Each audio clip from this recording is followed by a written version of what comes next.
Friends, welcome to our channel Mounam Pesiyadhe. இன்னைக்கு நம்ம கோழிக்கொண்ட பூவை பற்றி தாங்க பார்க்க போகிறோம். கோழிக்கொண்ட பூனாவே எல்லாருக்கும் தெரிஞ்சது மாலையில் கட்டுறதுக்கு யூஸ் பண்ணுவாங்க. பார்க்கவே ரொம்ப அழகாக இருக்கும். மாலை கட்டுறதுக்கு மட்டும் இல்லாமல் இதோட இலை, பூ, விதைன்னு சொல்லி அனைத்துமே மருத்துவ பயன் கொண்டதுங்க. நார்மலாகவே ஒரு ஸ்பூன் சீடு எடுத்து அப்படியே தண்ணி ஊற்றி குடிச்சிக்கலாம். இல்லைன்னா ஒரு ஸ்பூன் சீடு அதை ஒரு கிளாஸ் வாட்டரில் நல்லா பாயில் பண்ணி அதை ஃபில்ட்ரு பண்ணி தேனோ இல்லை பனங்கற்கண்டோ சேர்த்து நீங்கள் குடிச்சிட்டு வரலாங்க. இதனால ஐசைட் ப்ராப்ளம் க்யூர் ஆகும். லிவர் ஓவராக ஹீட் ஆகுறது க்யூர் ஆகுங்க. மழை காலம் ஸ்டார்ட் பண்ணிட்டதுனால கோழிக்கொண்டையோட விதையெல்லாம் சேகரிக்கிற வேலை தாங்க பார்த்துக்கிட்டு இருக்கோம். அப்படியே செடியில் விட்டுட்டா இது போல் முளைச்சி வந்துடுது.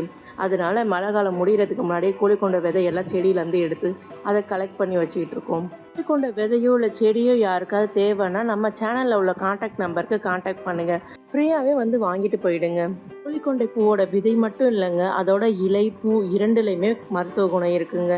இந்த பூ பார்த்தீங்கன்னா தண்ணியில் போட்டு நல்லா கொதிக்க வச்சு அதே போல் பனங்கற்கண்டோ இல்லை தேனோ நம்ம சேர்த்து குடிக்கலாங்க. அப்படி குடிக்கிறனால பார்த்தீங்கன்னா நமக்கு அதிகப்படியான இரத்தப்போக்கோ இல்லை வயிற்றுப்போக்கு, வயிறு சம்மந்தமான அனைத்து ப்ராப்ளமும் சரியாயிடுங்க. அங்கே போட்டியெல்லாம் குடிக்கிறோம்லங்க, அது போல் இந்த கோழிக்கொண்டையும் போட்டு டீ வச்சு குடிக்கலாங்க. குழந்தைங்களுக்கெல்லாம் பார்த்தீங்கன்னா வயிற்றில் புழு இருக்கும். அவங்களுக்கெல்லாம் அந்த இலையை நல்லா கொதிக்க வச்சு கொடுத்தோம்னா வயிற்றில் உள்ள புழுக்கள்லாம் நீங்கிடுங்க. மாலை கட்டுறதுக்கு மட்டும் இல்லாமல் மருத்துவ பயனும் இருக்குதுன்னு சொல்லி பார்த்தோம். மருத்துவ பயன் மட்டும் இல்லைங்க, வாஸ்து சாஸ்திரப்படியும் இந்த பூ ரொம்ப நல்லதுங்க. ஆடாமல்லி பூ போலவே இந்த கோழிக்கொண்டையும் அவ்வளோ சீக்கிரம் வாடி போகாதுங்க. ரொம்ப நாள் அப்படியே ஃப்ரெஷ்ஷாக இருக்கும்.